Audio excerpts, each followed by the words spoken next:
Mabuhay. This is Kevin from Philippintastic. I'm an expat American based in the Philippines, but currently living in Seoul, Korea for a summer job. And today I just wanted to briefly talk about something I've seen on the internet quite a bit lately on several Facebook forums.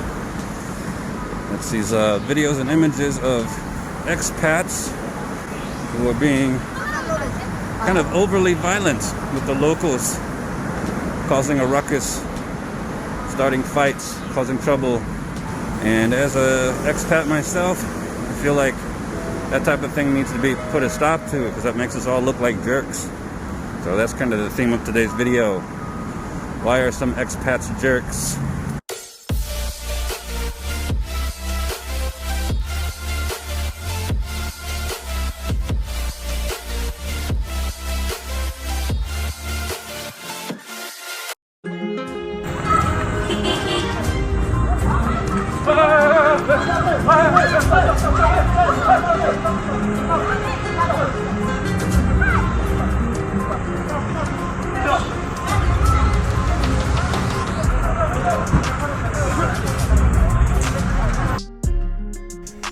Yeah, so this video was posted just about, I think about 2 weeks ago. I saw it on several Facebook forums. It was floating around.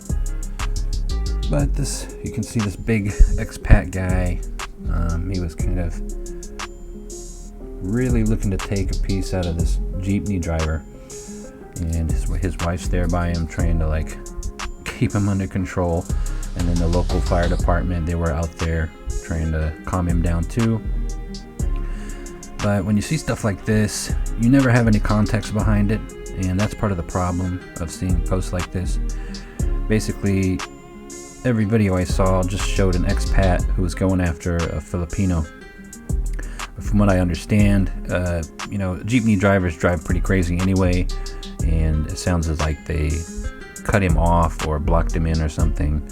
And the Filipino actually took the first shot, and this kind of enraged the expat, and so he went after him.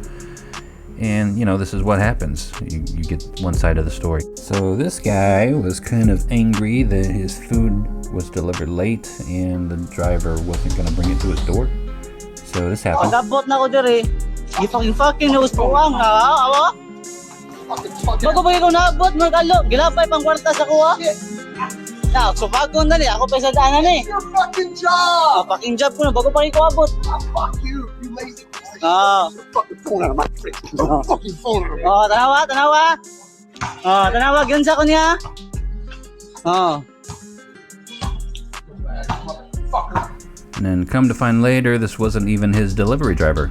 Oh, tanawa, gansa niya akong butang. Fuck you! You wanna punch me? Huh? You wanna punch me, dude? You wanna punch me? Huh? No. Punch me, motherfucker! God damn it! Awayo. Wala.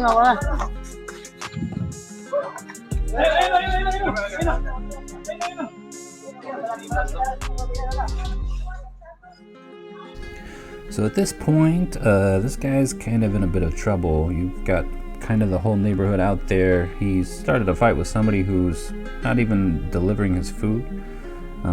There's no point for him to be attacking this person at all in the first place, and he's just acting like a jerk. This happens a lot, unfortunately. I think I'm just old because I don't understand using the word bruh.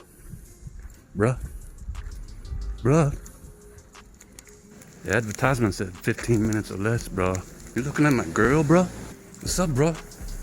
You step on my shoes, bro? What's up? And I think that's a really hard thing to do sometimes, is when you need to learn when it's time to cut bait. When things aren't working, time to move on. And even as secure as you might feel where you're at, would you rather have that security and be miserable? Or would you rather move on and start over to where you actually might be happy and enjoy yourself? That's what traveling should be about. It shouldn't be about going to a country and then complaining all the time to the point to where you're starting arguments and fights with random strangers, either online or on the street. So I think it's a very good idea for people, when you start to feel like that, to kind of sit down and take stock of your situation and ask yourself, do I really need to be here any longer? Or should I move on? Or what things can I do to help change my situation? Like learning the language, making some new friends that maybe are not as toxic, and giving you examples of like why they hate it there. So it has a lot to do with who you surround yourself with. And another thing to think about is, you know, you don't know these people's circumstances, why they're acting the way they are. They could be drunk, they could be on drugs, they could just be miserable where they're at. They might have a lot of things going on in their life. So my advice to anybody who sees these videos online is to take them for face value. You can't attack the person that's fighting, you can't attack the people that's fighting them, because you don't know the whole story, and I don't know the whole story. Stuff like this just kind of spreads animosity towards people from both cultures. You start getting fear bred, hate, mistrust. In the Philippines especially, stuff like this spreads very quickly. Social media there is like one of the top things that people do for like their kind of hobbies and entertainment. So no doubt everybody's probably seen this video in the Philippines, and this tarnishes the name of like expats that are visiting your, that country, right? And if you do this anywhere in the world, you're not only giving a bad name to yourself, but you're kind of tarnishing the reputation of your country and anybody who comes from there to visit the country that you're in. You can't visit another country and expect it to be run the same way as where you came from. It's gonna be different. That's why they call it culture shock. And if you can't handle it, you should probably get out or find another place where it's gonna be more of what you want. Definitely the Philippines is not America. It's a good place to go if you're wanting to be able to talk to people in English. There's lots of stuff there, very easy to get around. English communication, signage, reading. Before you go to live somewhere, you really need to visit first and figure out, is this where you want to be? Now, no doubt, you could go to different cities, different towns, just kind of check things out. I'm sure the vibe is a little bit different everywhere. Things would probably be more efficient if you lived in a place like Manila or Cebu, because those are metropolitan areas. Things work a little bit faster there in some aspects.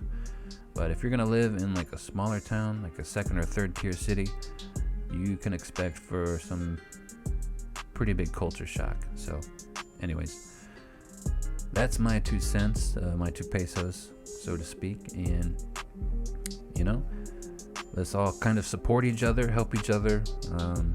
And for those people who just aren't getting by doing what they're doing, figure out something else, because life's too short to be angry and miserable.